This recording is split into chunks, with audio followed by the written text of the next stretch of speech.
लखनऊ से इस वक्त की बड़ी खबर है। यूपी कांग्रेस ने जारी की 28 उम्मीदवारों की लिस्ट। अमेठी से आशीष शुक्ला को टिकट दिया है, इसौली से बीएम यादव, कुंडा से योगेश यादव को टिकट दिया है, चैल से तलत अजीज को टिकट दिया है और सोराव से मनोज पासी को टिकट दिया है। तो ये कुछ नाम इस वक्त हम आपको बता रहे हैं जो कांग्रेस की इस नई लिस्ट में शामिल है। टैली के जरिए इस वक्त आप देख रहे हैं कहां से किसको उम्मीदवार कांग्रेस ने बनाई। ये नई लिस्ट है कांग्रेस की जिसमें 28 उम्मीदवारों के नाम का ऐलान किया गया है। आशीष शुक्ला अमेठी से उम्मीदवार होंगे, इसके अलावा इसौली से बीएम यादव उम्मीदवार होंगे, योगेश यादव कुंडा से इस वक्त उम्मीदवार बनाए गए। अजीत हमारे सहयोगी इस वक्त ज्यादा जानकारी के लिए हमारे साथ जुड़ चुके हैं। अजीत, 28 उम्मीदवारों की ये लिस्ट यूपी कांग्रेस ने जारी की है, किन किन समीकरणों को साधने की कोशिश?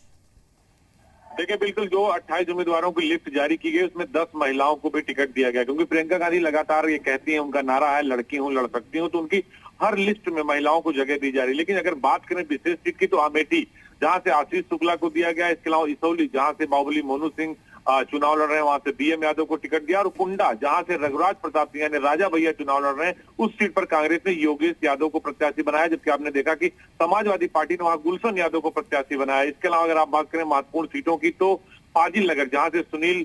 मनोज सिंह को दिया गया प्रत्याशी, और घोसी जो मऊ की महत्वपूर्ण सीट मानी जाती है, वहां कहा जाता है कि बाहुबली मुख्तार का भी असर है, तो बीजेपी भी वहां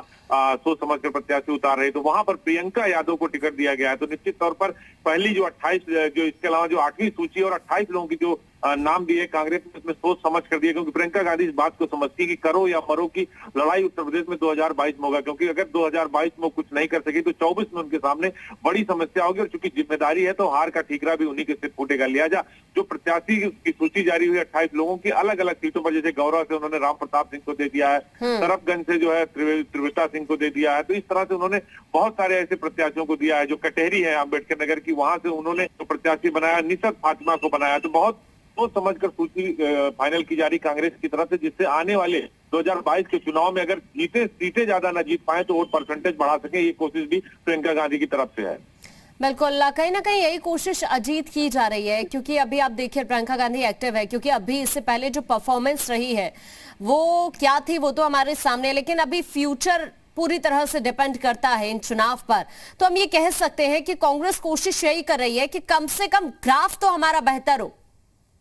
देखिए, बिल्कुल वोट आप परसेंटेज बढ़ाने की भी कोशिश होगी, क्योंकि संगठन को लेकर खुद प्रियंका गांधी कई बार कह चुकी हैं कि उनका संगठन कमजोर है, इस बात से हम इनकार नहीं कर सकते। लेकिन हम वो पूरी कोशिश करेंगे कि हमारा जो जनाधार है उसको बढ़ाएं, और जिस तरह से पिछले सरकारों में जब उनके कई सारे सांसद जीत के आए थे यूपीए 1 और 2 की सरकार में उत्तर प्रदेश से, उस वोट बैंक को वो बरकरार रखे, ये उनके लिए बहुत बड़ी बात होगी। लिहाजा जब सूची जारी कर रहे हैं तो एक एक प्रत्याशियों पर मंथन किया जा रहा है कांग्रेस की तरफ से कि अगर जीत ना पाए तो वोट परसेंटेज जरूर बढ़ा सके और जीत की संख्या भी बढ़ा सके, तो वो डबल डिजिट जो पार करने की कोशिश की जा रही है। प्रियंका गांधी इसलिए एक एक सीट पर बैठक कर रही है, सर्वे करा रही है और बाकायदा मीटिंग कर रही है कार्यकर्ताओं के साथ, उसके बाद इन टिकटों की घोषणा की जा रही है। इसलिए इस सूची में 10 महिलाओं को टिकट दिया गया। इसी से आप अंदाजा लगाइए कि लड़की हूं लड़ सकती हूं को आधार बनाकर प्रियंका गांधी अपने वोट बैंक को बढ़ाने की कोशिश कर रहे हैं, जिसकी उनकी पार्टी की साख कम से कम बरकरार रहे उत्तर प्रदेश में। बिल्कुल, क्योंकि पहले ही कह चुकी हैं कि 40% महिलाओं को टिकट देगी, और जब भी लिस्ट कांग्रेस जारी कर रही है तो उसमें हम देख रहे हैं कि महिलाओं को तवज्जो जरूर दी जा रही है। जैसा कि आप जिक्र करें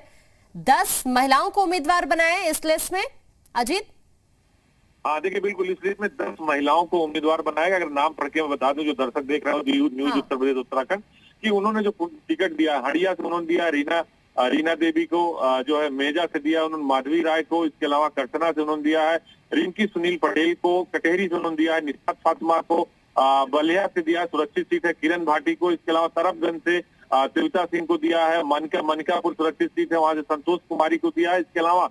बांसगांव सुरक्षित सीट है वहां से पूनम आजाद को दिया है, और चिल्लू पार्क से सोनिया शुक्ला को दिया, और घोसी से प्रियंका यादव, यानी 10 महिलाओं को टिकट दिया गया आज की सूची में। तो इसलिए मैंने पहले भी कहा कि लड़की हूं लड़ सकती हूं, इस बात को प्रियंका गांधी साबित करने में लगी है, और उनकी हर सूची में 10 से 12 से 8 से महिलाएं रहती हैं। अजीत, अभी क्या लग रहा है, अभी जो बचे हुए प्रत्याशी हैं उनको लेकर कब तक कांग्रेस तस्वीर साफ कर देगी?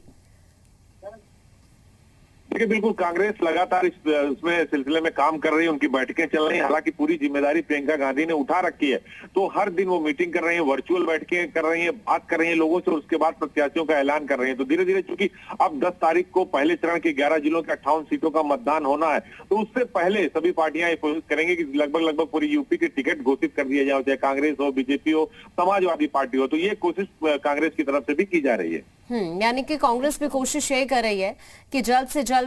प्रत्याशियों की घोषणा मंथन के बाद।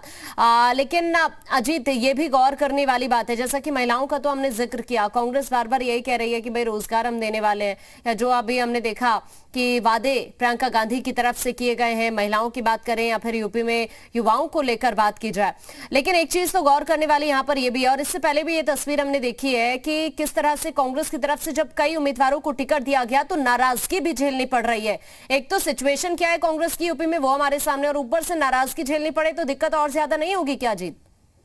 देखिए बिल्कुल नाराजगी तो सभी दलों को, जहां उन्होंने अपने पूर्व प्रत्याशी को हटा दिया या वहां के लोकल नेता को नहीं टिकट दिया, तो सबको नाराजगी झेलनी पड़ रही है। आपने देखा होगा कि खुद जो है बीजेपी की जो कल रात में लिफ्ट हुई है, उसमें 45 लोगों की सूची जारी हुई थी, 9 विधायकों को टिकट काट दिए गए। आनंद स्वरूप शुक्ला की मंत्री की सीट हटाकर बेरिया से सुरेंद्र सिंह की सीट पर भेज दिया गया, जो बीजेपी के सिटिंग विधायक थे। बलिया सदर पर दयाशंकर सिंह को भेज दिया गया। तो कहीं ना कहीं जब एंटी कन्वेंसी होगी या अगर काडर के लोगों को टिकट नहीं मिलता तो उसका विरोध झेलना पड़ता, और वो बात कांग्रेस के साथ भी है। तो कहीं ना कहीं पूरी कोशिश यही है कि असंतोष ना होने पाए और सही प्रत्याशियों का चयन हो, ये कोशिश होगी। लेकिन कहीं ना कहीं कांग्रेस देखिए क्षेत्रवार भी ध्यान रख रही है इस बार प्रत्याशियों का, और ये कोशिश कर रही है समझने की कि जिससे आप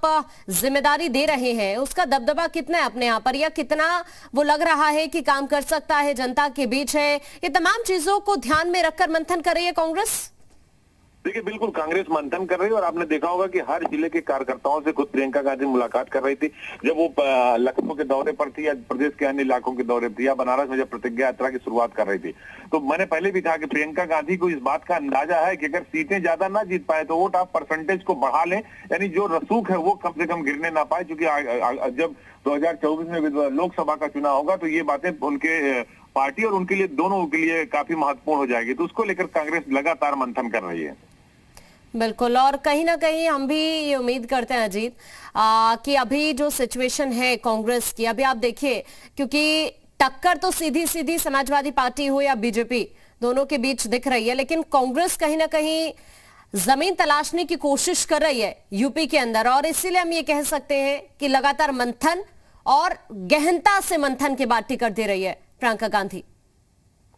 देखिए बिल्कुल कांग्रेस इस बात को समझती है कि क्योंकि उत्तर प्रदेश की अगर चुनावी बात करें तो कांग्रेस, जो समाजवादी पार्टी और भारतीय जनता पार्टी आमने सामने है, तो कांग्रेस लगातार इस बात की कोशिश कर रही है कि जो उसको ज्यादा से ज्यादा सीटें मिल जाए, जितनी सीटें कम से कम 2017 में थी ज्यादा न मिले तो वो सीटें बरकरार रहे। क्योंकि उनके, आपने देखा होगा लड़की हूं लड़ सकती हूं को जो पोस्टर लगाया था प्रियंका यादव का, वो भारतीय जनता पार्टी में शामिल हो गई। रायबरेली के अदिति सिंह वो भारतीय जनता पार्टी में चली गई। रायबरेली के उनके जो विधायक थे और एमएलसी थे राकेश सिंह और दिनेश सिंह, वो सभी भारतीय जनता पार्टी की तरफ जा चुके हैं। तो प्रियंका गांधी के लिए सबसे बड़ी चुनौती यही होगी कि जो सीटें 2017 में थी कम से कम उतनी सीटें उनकी बरकरार रहें, और उनकी ये भी कोशिश होगी कि उन सीटों को बढ़ाया जा सके, उन सीटों की जो संख्या है उसको और आगे बढ़ाया जा सके। तो इसीलिए प्रियंका गांधी के लिए राह इतनी आसान नहीं, लेकिन चूंकि चुनौती होगी क्योंकि समाजवादी पार्टी और बीजेपी आमने सामने, और ये कम नहीं है, चुनौती सबसे बड़ी यही है कि कम से कम जितना 2017 में मिला उतना अब मिल जाए या ज्यादा मिल जाए। अभी के लिए अजीत आपका शुक्रिया।